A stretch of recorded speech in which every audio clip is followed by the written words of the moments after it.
This is Salam Media, coming to you live from South Africa. Welcome back to the Nafeesa Dangor Show. There was a very interesting interview with, of course, Sheetal and Tushar. They're definitely enticing people in different spaces and places, and having them smile alone and making them laugh. It just gets them going out of the bad spaces that they're in, the negativity that they're feeling, and it makes them just a little bit more lighthearted. So that was an amazing interview. But going to another interview, I have a very interesting lady on the line. Her name is Sam Kelleher. And let me just tell you a little bit about her. She's hailing out of St. Petersburg in Florida, has a master's degree in higher education with a concentration in student affairs, which was obtained from the University of Colorado Springs. She's currently working as a sales associate at Guitar Center, but has previously worked in higher education, of course, prior to COVID, and politics for the Biden campaign in 2020. And she says she has the biggest following on TikTok, so you can follow her at Sam YKK. So a very good afternoon to you, Sam Kelleher. And thank you so much for joining us on the Nafeesa Dangor Show this afternoon, all the way from Florida. Thank you for having me. I was honored. I think we're so honored to have people out of South Africa joining us and enticing us into different spaces. But I think we need to touch on a subject that I think a lot of people find taboo to talk about, especially in South Africa. I think what happens is a lot of the things we experience, sometimes we just feel that if we keep quiet, it might just go away. But in actual fact, it doesn't. And I think this is the one topic that we need to talk about is combating sexism in the workplace. I mean, you have a phenomenal education behind you, and working for the Biden campaign must have been such an experience. So just tell us a little bit about yourself before we actually go into that. Yeah. So as you said, I got my master's in higher education at the University of Colorado Springs. And so I did that, and then I worked in higher education, and then COVID hit. And then I started working for the Biden campaign here in St. Pete, Florida. And that was just a great experience altogether. And then obviously, we won, so yay. And then that election. And so now I'm back at Guitar Center, which is cool. I like Guitar Center. It's a fun place. But that is definitely one place I have experienced sexism in the workplace, because it is a male-dominated industry. Obviously, I've experienced it much earlier too. Like I started becoming a waitress when I was 15 years old. So I've experienced it all the way from 15 to now, 27 years old. So it's been a time. I can believe it. Talk to us about your experience. What was it like? I mean, the thing is, we want people to understand the situation. Right. What they need to look out for, and of course how to be able to deal with the situation as such. I think a lot of the times what happens is people find themselves in that situation and they tend to ignore it because they feel maybe it'll just go away, but in actual fact it doesn't. Right. No, yeah, it does not go away. So when I was younger, much younger, when I was like 15, 16, and I was a waitress and I was being told like, oh, you need to flirt with these dudes. That's how you get your tips. Or like, sorry, these guys make you feel uncomfortable, but like, that's just part of the job. Like, and I was being told that by like grown women. Like I was 15, 16. So these are women like in their 30s, 40s telling me this. So I was like, okay, like I know that's not right, but you're my supervisor. So, okay. But when I got older, I would definitely speak out about it more, knowing that, and if, for those who don't know, basically sexism, especially in the workplace, is just being treated differently based on your sex. So that's male or female. So I read this crazy statistic in this article that was like 81% of women experience sexism in the workplace and half of men. So men experience it too. So being able to recognize it's happening and not being afraid to speak up about it, because I get it can be like a taboo topic to either talk about, or you're scared to bring it up because you're scared of retaliation. But at least here in America, there are a lot of laws put into place. So, that can't happen, retaliation, if you do speak up about it. But, I get why people are scared about it. But as you said, it is so important to talk about it, because if we talk about it, we'll normalize it. And if we normalize it, we can combat it. And if we can combat it, we'll just, make it out of existence. Yeah, I think it's also having to stand up for your rights and your values as a person, knowing that you have some form of worth. and that worth is not just going to be taken away in any form as such. Right. No, 100%. Yeah. So, like, how did you deal with it? I mean, because I know you combated this in the workplace. Let's talk through the story, so our listeners and our viewers can understand exactly what you went through, how you dealt with it. So, if any of them do face this, and I know there's many women and men that are facing it at the moment, but as I said, just don't know how to deal with it. Sure. So the big one that happens to me the most at Guitar Center, because it is a very male-dominated industry, the music industry in and of itself, is so a customer will walk in and I greet them like, "Hi, is there anything I can help you look for today?" And they're like, "No," immediately dismiss me and then directly walk to a male coworker of mine, thinking they're just going to know more than me, even though like I was a supervisor at one point. So that was always fun. So luckily I worked with some really awesome people when they would see that happen, because we would talk about it like amongst us coworkers. Like I would mention to them that these things would happen. So if they could do anything to help me, that'd be great. So a lot of times if that did happen, that male coworker would be like, "Oh, Sam knows what she's talking about. You should go talk to her about it." So having people who are allies for you really helps. But in those situations at first, like obviously I would be upset, right? Anyone naturally would be upset. Like, I am very capable of being able to help you in this music store. Like I know what I'm talking about. And even if I don't, I know how to go ask for help. But for you to just immediately dismiss me because I'm a girl, I was just like, why is this still happening? And like back then it was like 2017. Like, why is that still happening in 2017? And so I was able, though, to be able to talk to my store manager, because she was also a girl. So she understood, because she would still get that sexism, even at a higher level, being the store manager. Like she would still get from customers. And she gave me some really good advice. Don't take it personally. Talk about it, though, to her and to our coworkers, which I did, because at the end of the day, in customer service, I won't be able to change that customer's mind, but we can change the culture of it. So we can do little things to make them rethink what they're doing. So, for example, when they would dismiss me and my male coworker would be like, "Oh, go ask Sam," it'd be like a light bulb in their head being like, "Oh, yes, maybe I really love that idea, Sam, because the thing is, it gets people, it's certainly actually making them understand that we're in that environment, but it doesn't mean that you're not knowledgeable about whatever it is that you're either selling or doing in a particular field." Right. And I think it makes them realize that. I think after interacting with you and getting to know how knowledgeable you are, it actually changes the whole perspective of thinking. And I think this is where it comes in. I'm sure you'd agree with me. It's about actually educating people and creating that awareness, but should we say in a very amicable way? Let's put it that way.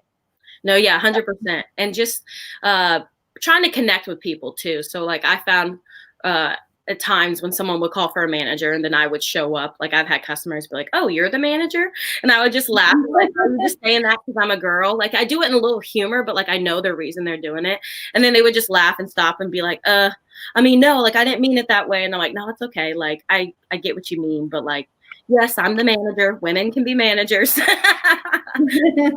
Little bits of education here and there, and just knowing that it still happens. I think that's the big thing, is a lot of people, at least here in America, I can't speak for other countries, but here in America, a lot of people just don't think it really exists anymore. It doesn't really happen, or it's not as extreme as it was back then, because we do have all these laws in place. But it still happens, and women and men are still scared to talk about it because they're scared of retaliation, or they don't know how to go about it. So, and I relate to you, I mean, because you're working in a guitar center, and I mean, people would have that notion that only guys would work in a guitar center. You know, it's meant for them. It's meant for that hardcore kind of a guy. Whereas you find so many women working in construction and very serious fields that men would take on. And they find themselves in those situations as well. And I like your idea of having to say that, you ally with somebody where you kind of subtly bring it to the attention to say that, you know what, it doesn't mean whether I'm a male or a female. It's the type of work that I can do and my capabilities that are actually more important. And that's what people need to understand, is the credibility and the value that you have in the type of workspace that you're in. I mean, you wouldn't be there if you didn't know what you were doing. Oh yeah, 100%. Exactly. We all have different things that we can bring to the table, and it doesn't matter whether you're male, female, trans, non-binary. None of that really matters. It matters what, like you were saying, what you're capable of and what you can bring to the table. Why does your sex have to matter? So, what sort of experiences have you had as far as the campaign was concerned? Were you in a similar situation, or were you treated differently? No, I wouldn't say with that I was necessarily treated differently. Luckily, like I said, it was for the Biden campaign. It's through another organization, but we were working with the Biden campaign, so it was very hand in hand. But no, I didn't really, luckily, experience it there. It was also for a short amount of time. I mean, I'm sure it would have happened eventually. What was your experiences like? It was stressful. It was fun. It was rewarding. So I got to manage canvassers. So we would send out up to like 50 canvassers a day with like literature that put on doors. And obviously we're being very safe because COVID was still happening, is still happening. And so we were trying to do as little contact as possible, but like sending out canvassers, having conversations with people in the community. But I was really doing on the back end stuff. So making sure they were getting paid, making sure that our maps were drawn correctly, making sure that we had enough canvassers for the day, just trying to hit numbers. So yes, it was very stressful because it is very fast paced. It is very quick. And it was for a very good cause. Obviously, the 2020 presidential election here in America was huge. So being able to be a part of that. And when Biden won, I was just like, wow, all of our hard work paid off. It's really nice to see your hard work actually pay off. And I'm sure it made you feel better because, like, the thing is, as I said, before, you don't have to be a male or a female. It's the type of work that you can bring to the table that actually makes the difference. So what sort of advice would you give other people that are in that situation to say, what sort of types of little things they can do to actually make a difference so people can look at them in the different light? Yeah, sure. So the first thing I want to tell people is you're not alone. So if you experience things like this, you're not the only one. So just know that other people empathize with you. We've been there. And also just if you have the means to, if you see something, say something. That's like my biggest thing. So if you see these things happen, you need to say something. Because like you said in the beginning, if we just keep ignoring it and acting like it's not there, it's not a big deal, it is going to keep happening. That's just common sense. So if you can, just say something in the best way that you possibly can, whether it's to that person doing it to you, or if you feel more comfortable going to a supervisor or a coworker or a friend of yours, that's what I would recommend. And then slowly just educating yourself. There are so many educational articles you can just Google about sexism in the workplace, how to combat it, how to spot it,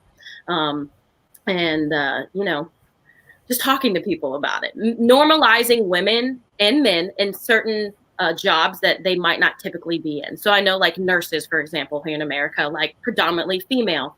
Well, if a man wants to go in it, that's totally cool too. So same thing with me with Guitar Center, mainly male, female. So just normalizing that it's okay, no matter what sex you are, to be in a certain job.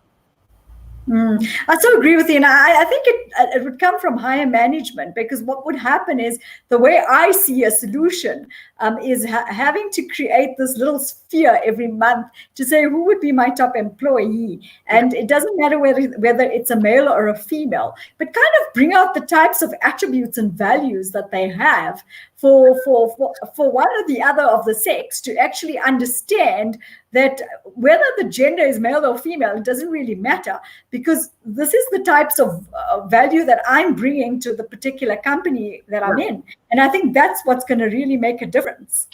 Yeah, for sure. Definitely recognizing all of our strengths. So like, for example, like I know sometimes I'm not the strongest. So if I'm at work and I have to lift something heavy, I will gladly ask one of my male coworkers to help me. I just know physically, that's just how we're built. They're going to be stronger than me. So can you, like, this is the one thing I can't do. Can you help me like pick this up or get it down or something? And then like vice versa, if they have something they need help with, like I had a coworker say, have me reread over one of his emails because he just knows I'm really good at like grammar and stuff like that. So it's just like knowing what our strengths and weaknesses are and playing with each other off of that. And I think it's also not being intimidated by each other. Yes. Because I always believe in a workspace. There's that team effort. So it's not one person that actually moves that entire. I call it a train. It's not one person, because if one part of the train's broken, the entire part is. So that train's not going to move forward. So what we're saying is to be able to create that value of team effort. And making people understand that each person in that team is what matters. And I think that could also make a difference as such, whether you're male or whether you're female. Oh, yeah, I 100% agree. I also think there's this big connection with when it comes to sexism against women and toxic masculinity, especially here in America. So when I was a supervisor, I had a few experiences where some of my male coworkers, I would ask them to go do something or whatever. And they'd be like, oh, well, Sam's just, she's probably on her period, or she's just being the B word for the day or something like that. But if a male supervisor did it, they would just be like, okay, that's fine. So it's just, I always felt like I had to be 10 times nicer, 10 times more friendlier or something. So one of these boys didn't say that call me a name or say I was being rude to them or something like that, just because I knew it was because I was a girl. Would you say that team building is one of the solutions? Team building? Oh, yeah, 100%. I love team building. I used to do that all the time in college. I was a resident assistant, which I just lived on the college campus, and I was in charge of some residents in one of the residence halls. And so, yeah, we did team building often because we realized that, when you work together as a team, you'll get more done and accomplished, especially when you're working towards a common goal. So we try to do that at Guitar Center too, because we have sales goals we need to hit. So we always try to work together as best as we can. Yeah, that's so true. What message would you like to leave our listeners with this afternoon? What do you think is imperative for them to know? I think what's imperative to know is, first off, recognize that this stuff happens, because I still keep hearing so many people saying, oh, it doesn't happen anymore. Like, no, it does. It happens. So it's valid. It's an important topic to talk about because it can cause a lot of mental health issues in a lot of women. Like for example, my mom, I won't mention her name, but she was in the FBI for 22 years. And she told me the story yesterday, and she said she didn't mind if I shared it. But when she was pregnant with me, she was an FBI agent, and all of a sudden, for the 9 months she was pregnant, they just made her sit behind the desk instead of going out and doing like her actual job as an FBI agent. And they didn't even tell her about it. They didn't give her a reason to explain, or they didn't tell her like she had an option. She just came in one day after she was like showing like that she was pregnant. And they're like, okay, you're going to sit behind this desk until, you're not pregnant anymore. And it's like, that's wild. And I've heard people that still happens to this day. So just knowing that it's valid, it happens, and that we need to speak about it. We need to talk about it to, everyone we know, male, female, trans, non-binary. It happens all across the board. And like I said, and like you said, and we both have honed on, just education. You got to educate yourself. We have the internet. We have access to the internet. A lot of people don't. But the people that have access to the internet, it's very easy to just research on your own sexism in the workplace, find stories of other women, other men. And when you educate yourself about something and you feel strongly about it, you'll want to change it. And so we just need enough people in the world who care enough about it to want to change it. I agree with you. And there's one thing that stood out for me from what you said about your mom. And I think also a key important fact would be communication. Because if we don't communicate with each other, we're not going to learn each other's values, each other's character traits, and get to appreciate each other. So I think it's important that we start working on that communication factor in the workplace as well as out of the workplace, so that we can understand each other better. So it alleviates this whole problem in the first instance. Once we go into the workspace and we find ourselves, for example, maybe a female in a male situation like yourself working in a guitar center, there's not going to be that sexism issue because we already understand and value each other. Yeah, 100%. Exactly. Yeah, we got to talk about it because, like I said, I didn't know that story till yesterday, and then my mom told me. So I was like, if I would have known that so much earlier, like, what could I have done? You know what I mean? And it's just another way for us to connect. Like right now, I know with COVID, it's really hard for human connection to happen, and that's how change happens. If we connect with other people, that's how the change occurs. So we just got to be able to talk and share our stories and connect, because once we connect, Ooh, And I don't think we're really stuck, Sam. I mean, because like the thing is, there's social media, there's online. We can connect to educate and get to know each other through those types of platforms during this period. And I was telling my earlier guests, it's all about reconnection. This is what COVID is teaching us: is to be able to ground ourselves, value each other, look at each other, and understand each person and respect each person's kind of characters and traits. And this is what COVID-19 has actually taught us from a positive point of view. So I think taking that into perspective and moving it into the workspace is definitely going to make loads of changes as far as many aspects, especially sexism, is concerned. Oh yeah, I agree with you, especially with that human connection part. Like, I know with COVID-19, the only reason I got on TikTok was because of COVID. Like, I was in quarantine, so I was like, I'm too old for this app. Like, I'm 27. There's just a bunch of teenagers, but I'm bored. Let me get on it. And then, yeah, I just started telling stories and my experiences with sexism in the workplace, and it just kind of popped off. And I was like, oh, so people can relate to this. Like, I love this. Like, we're connecting. We're talking about it. We're educating ourselves. And so that just really makes it rewarding. Yeah, and you have such a huge following. So that goes to show already that people are facing these issues and they're looking at you as a role model to say, if Sam can do this, so can I. So let us see what Sam has to say about it and what sort of advice is Sam giving with regard to this. So this is why I say the communication is key. And I mean, having to reach out this way, especially through the COVID-19 period, is phenomenal because people need to understand there is a support structure out there. You're not alone. Yes, 100%. You are not alone. Not alone whatsoever. I don't ever want anyone to feel like whatever they've gone through, they're the only one. Because just statistically, it's probably not true. But I get like, take your time. You know, things happen and it could be a trauma. So if you don't want to talk about it right away, that is okay. Just know that when you're ready to talk about it, there are going to be people willing to listen to you. That is so true. What would you like to leave us with this afternoon? Thank you. First off, I appreciate the time to be able to just speak on such an important topic. And like I said, you're not alone. We're going to fight this. We're going to combat it. If you see something, say something, whether that's to a friend, a coworker, a supervisor, or to that direct person, if you have the strength and will to do so. And thank you so much joining us all the way from St. Petersburg in Florida. We're so I feel very privileged that I've had you on the Nafeesa Dangor show to be able to actually make us understand the situation people are facing. And this is what the show is about. It's about educating people and trying to get them into a better space and fun on the positivity of everything and try to change their negativity into positivity. And you've done just that this afternoon by educating us and making us understand how we can deal with the situation much better. So thank you so much. We really appreciate you taking the time out. Thank you again so much. I hope you have a good rest of your day. Thanks for listening. Thank you so much, and do stay safe. All the best. Take care. Bye-bye. Bye-bye. That was Sam Kelleher giving us her whole take on sexism. And I think it's all about education and communication. And of course, respect, having to respect each other and respecting the values and the attributes that each one has is going to definitely make a difference. But stay with us. We're going to be with Farida Kaji after the break. And trust me, her topic is very interesting. So we're going to be back with you in a bit.